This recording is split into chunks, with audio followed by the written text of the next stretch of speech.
አሁንም አዳዲስ የሚፈርሱ ሰፈሮች እየታወቁ ይገኛሉ። ከዚህ ቀደም በተከታታይ በተለያዩ አካባቢዎች ላይ የቤቶች ፈረሳ ሲካሄድ የነበረው በኮሪደር ልማት ምክንያት የነበረ ሲሆን የአሁኑ ግን ከዚህ የተለየ መሆኑን አውቀናል። በሌላ በኩል ደግሞ ከህዝብ በተሰበሰበ ገንዘብ የተቋቋሙ ኩባንያዎች አክሲዮኖችን ጨምሮ ሌሎች መረጃዎችንም እንዲያቀርቡ ጥያቄ ቀርበዋል። በዚህም መሰረት የባለ አክሲዮኖች ዝርዝር መረጃ እንዲቀርብም መመሪያ ተላልፈዋል። ሰላም ቤተሰቦቻችን፣ መረጃዎቹን የት ሀገርና የት ከተማ ሆናችሁ እየተከታተላችሁ እንደምትገኙ በሐሳብ መስጫው ላይ ጻፉልን። በየትኛው ርዕሰ ጉዳይ ላይ መረጃ እንድናቀርብላችሁ እንደምትፈልጉ ማሳውቁን። አሁን ዝርዝር መረጃዎቹን አንድ በአንድ ወደ እናንተ እናደርሳለን። እስከ መጨረሻው አብራችሁን ቆዩ።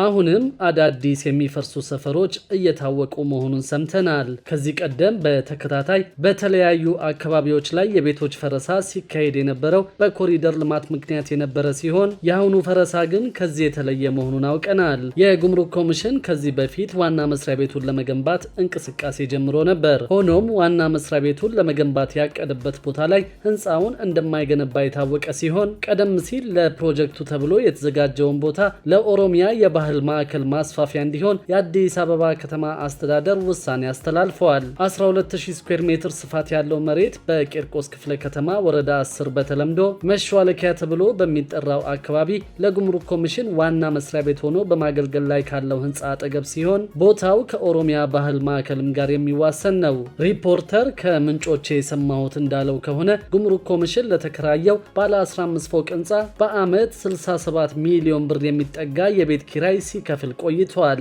የከተማው መሬት ልማትና አስተዳደር ቢሮ ከአንድ ዓመት በፊት ለአካባቢው ነዋሪዎች በሰጠው ማሳሰቢያ ቦታው ለጉምሩክ ዋና መስሪያ ቤት ህንፃ ግንባታ በማስፈለጉ 92 የመኖሪያ ቤቶች እንደሚፈርሱ ተነግሯቸዋል። እንደ አካባቢው ነዋሪዎች ከሆነ ማሳሰቢያው ከወጣ ከ3 ወራት በኋላ ግን ቤቶቹን የማፍረሱ ሐሳብ እንዲቀር ተደርጎ ነበር። በአካባቢው የሚኖሩ አንዲት እናት እንዳሉት ከሆነ የጉምሩክ ኮሚሽኑ ህንፃ ግንባታ እንደሚኖር በተነገራቸው ጊዜ ማንኛውንም የቤት እድሳት እንዲያቆሙ መመሪያ ከመሰጠቱን ባለፈ ቀለም መቀባት እንኳን ተከልክለው ቆይተዋል። ቤቶቹን የማፍረስ ስራው በፍጥነት የሚካሄድ መሆኑን ነዋሪዎቹ እንዲያውቁትም ተደርጎ ነበር። ከ3 ወራት በኋላ ግን ቢሮ ስብሰባ ጠርቷቸው የከተማ አስተዳደሩ የካሳ ወጪዎችን ለመሸፈን በጀት እንደሌለው በመጥቀስ በቤታቸው ኑሯቸውን መቀጠል እንደሚችሉ ተነግሯቸዋል። በወቅቱ ቤታቸው እንደማይፈርስ የሰሙት ነዋሪዎች አሁን ቤታቸው ሊፈርስ መሆኑን በድጋሚ የተነገራቸው ሲሆን ሪፖርተር ያነጋገራቸው ነዋሪዎች እንዳሉት ከሆነ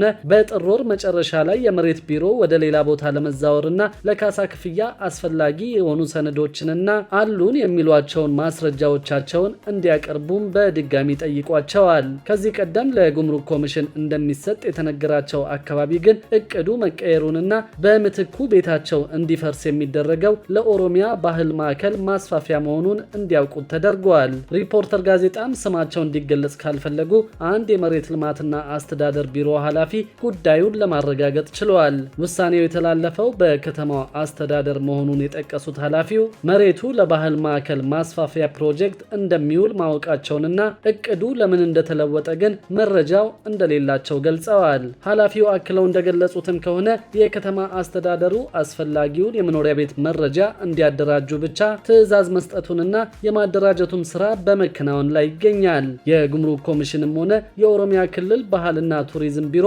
በጉዳዩ ዙሪያ አስተያየታቸውን አልሰጡም። የአሁኑ የቤቶች ፈረሳ ከኮሪደር ልማት ጋር ባይገናኝም ለቀጣይ 5 ዓመታት እንደሚቀጥል በተነገረው የኮሪደር ልማት ምክንያት በቀጣይ የሚፈርሱ ሰፈሮች እንደሚኖሩ ከውስጥ ምንጭ ያገኘነውን መረጃ በመጥቀስ ከዚህ ቀደም ዘገባውን ወደ እናንተ ማድረሳችን ይታወሳል። እነዚህ አካባቢዎች አንድ በአንድ በካቢኔ ደረጃ ውሳኔ እየተሰጠባቸው እንደሚገኝና ውሳኔው ከተላለፈ በኋላ በክፍለ ከተማና ወረዳ አመራሮች በኩል ከነዋሪዎች ጋር ውይይት በማድረግ የማፍረስ ስራው የሚከናወን ሲሆን በቀጣይ ቀናትም ሌሎች የሚፈርሱ አካባቢዎችን እየተከታተለን ወደ እናንተ የምናደርስ ይሆናል። በሌላ በኩል ደግሞ ከህዝብ በተሰበሰበ ገንዘብ የተቋቋሙ ኩባንያዎች አክሲዮኖችን ጨምሮ ሌሎች መረጃዎችንም እንዲያቀርቡ ጥያቄ ቀርበዋል። በዚሁ መሰረት የባለ አክሲዮኖች ዝርዝር መረጃ እንዲቀርብ መመሪያም ተላልፈዋል። የኢትዮጵያ የካፒታል ገበያ ባለስልጣን ከህዝብ ገንዘብ በመሰብሰብ በማሰብ የተቋቋሙና በተለይም በተሰማሩበት የስራ ዘርፍና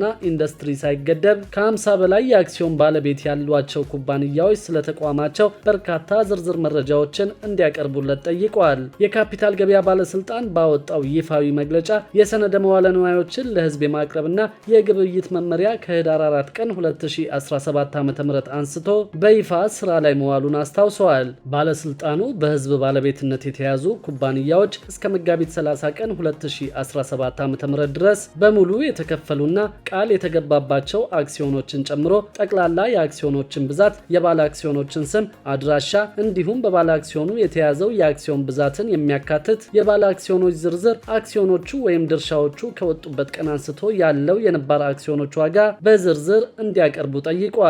ከነዚህ መረጃዎች በተጨማሪም የሁሉም ነባር አክሲዮኖች የወጡበት ወይም ለሽያጭ የቀረቡበት የሽያጭ ጊዜ መጀመሪያና የሽያጭ ጊዜ ማጠናቀቂያ፣ የአክሲዮን ሽያጭ ጥሪውን ለማቅረብ ጥቅም ላይ የዋለ የሽያጭ ማቅረቢያ ሰነድ ግልባጭ ወይም ኮፒ፣ ሽያጩን አስመልክቶ የቀረበ ማስታወቂያ ይዘትና የቀረበበት የሚዲያ አማራጭ እንዲሁም ለነባርም ሆነ ለአዲስ ባለ አክሲዮኖች የቀረበ ማንኛውም ያልተጠናቀቀ ለህዝብ የቀረቡ የአክሲዮኖች ሽያጭ፣ አክሲዮኖቹ እንዲወጡ የተፈቀደበት የባለ አክሲዮኖች ቃለ ጉባኤና ሌሎች ከአክሲዮኑ መውጣት ጋር ተያያዥነት ያላቸው ሰነዶችን አካተው ማስረጃዎቹን ማቅረብ እንደሚጠበቅባቸው ነው በባለስልጣኑ መግለጫ ላይ የተጠቀሰው። የሰነደ መዋለ ንዋዮችን ለህዝብ የማቅረብና ግብይት መመሪያ ከሚያስተዋውቀው አዲስ የቁጥጥር ስርዓት ጋር ተያይዞ ይፋዊ መግለጫው ለቁጥጥር ሂደቱ የሚረዱ አስፈላጊ መረጃዎችን ማሰባሰብ ዋና ትኩረቱ ስለማድረጉ ተገልጿል። በህዝብ የተያዙ ኩባንያዎች ነባር አክሲዮኖቻቸውን ቁጥጥር ወደሚደረግበት የካፒታል ገበያ ለማምጣት ሲባል የሚሰባሰቡት መረጃዎች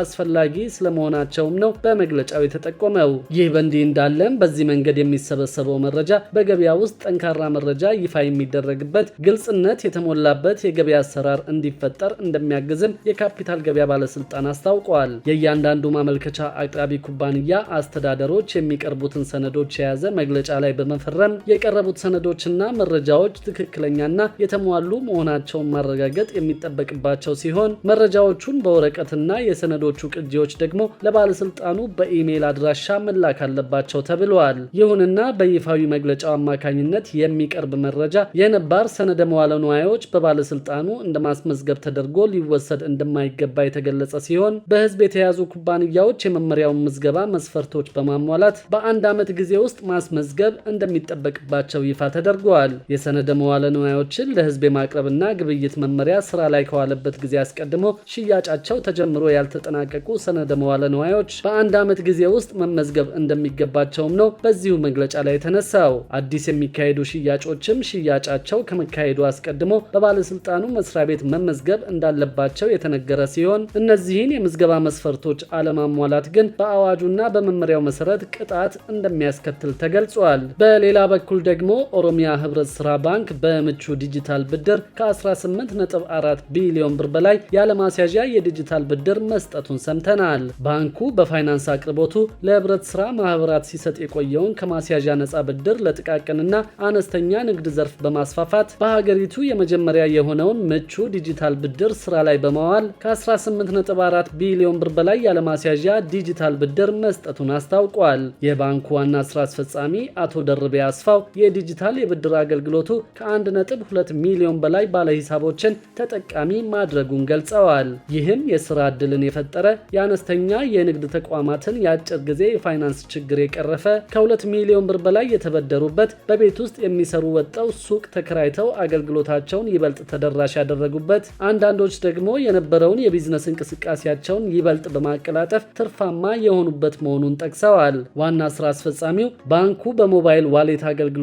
ኮፔ ኢብር ከ2.6 ትሪሊዮን በላይ ግብይት በማከናወን ከግል ባንኮች አንደኛ ሲሆን በኢትዮጵያ አገልግሎቱን ከሚሰጡ ተቋማት ደግሞ ሶስተኛ ደረጃ ላይ ይገኛልን ብለዋል። ኮፔ ኢብር አሁን ላይ ከ14.5 ሚሊዮን በላይ ለሚሆኑ ደንበኞቹ አገልግሎት እየሰጠ ያለ ትልቅ ፕላትፎርም ነው ብለዋል። የባንኩ ስራ አስፈጻሚ አቶ ደርቤ አስፋው ይህንን የገለጹት ባንኩ 20ኛ ዓመት የምስረታ በዓሉን ፕሮጀክት 20 ለ20ኛ ዓመት በሚል መሪ ቃል በዋናው መስሪያ ቤቱ እያከበረ ባለበት ወቅት ነው። የአርሶ አደሩ ማህበረሰብ የህብረት ስራ ማህበራትን በማስተባበር የተመሰረተው የኦሮሚያ ህብረት ስራ ባንክ በወቅቱ ለገጠሩ ማህበረሰብ የፋይናንስ አቅርቦት እጦት መፍትሄ በመሆን የባንክ ኢንዱስትሪውን የተቀላቀለ ነው ተብሏል። ክቡራትና ክቡራን አዳዲስ ቢዝነስ የዩቲዩብ ቻናል ተከታታዮቻችን ይህንን ቻናል ሰብስክራይብ ሳታደርጉ የምትከታተሉ ከሆነ ቢዝነስና ሌሎች ተያያዥ ጉዳዮችን በተመለከተ አዳዲስ መረጃ ለማግኘት የዩቲዩብ ቻናሉን ሰብስክራይብ በማድረግ ቤተሰብ እንድትሆኑን በትህትና እንጠይቃለን።